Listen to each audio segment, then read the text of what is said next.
Povedali tu ľuďom v Topolčanoch, čo plánujete presadiť v budúcnosti? Áno, ďakujem za slovo. Ahoj Topolčany, moje rodné mesto. Som hrdý na to, že som žochár. To je prvá poznámka. Teraz tomu, čo ste sa ma opýtali. Áno, pokiaľ dostanem dôveru, budem presadzovať v parlamente veci, ktoré úzko súvisia s problémom, ktorý ma veľmi trápi. A tým problémom je fakt, že z roka na rok klesá dôvera ľudí voči politikom a politike ako takej. Niekedy vám rozumiem, ste znechutení z toho, čo politici vystrájajú na politickej scéne.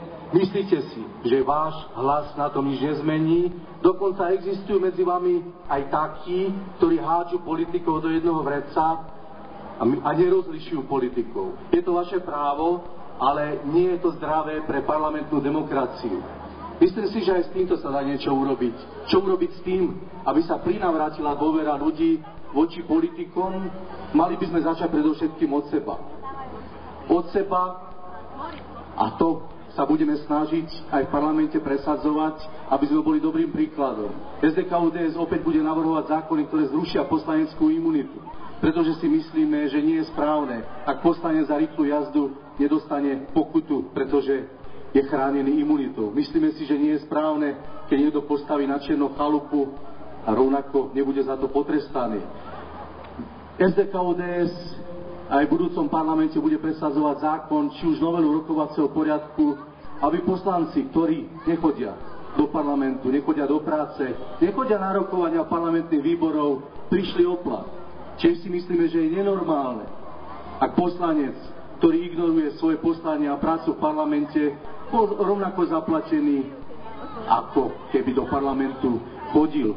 Toto sú naše také prvé zámery a kroky, ktoré smerujú smerom k nám.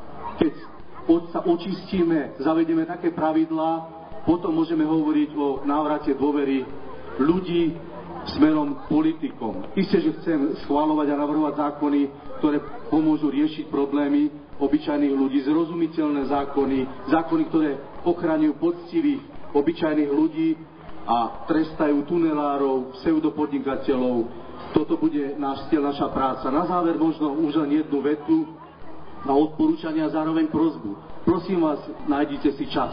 10 minút 12. júna, lebo som o tom presvedčený, že ísť voliť je lepšie ako nevoliť. Ale voľbami by sa vás záujem o veci verejné nemal končiť. Odporúčam vám, kontrolujte si svojich politikov aj počas celého volebného obdobia.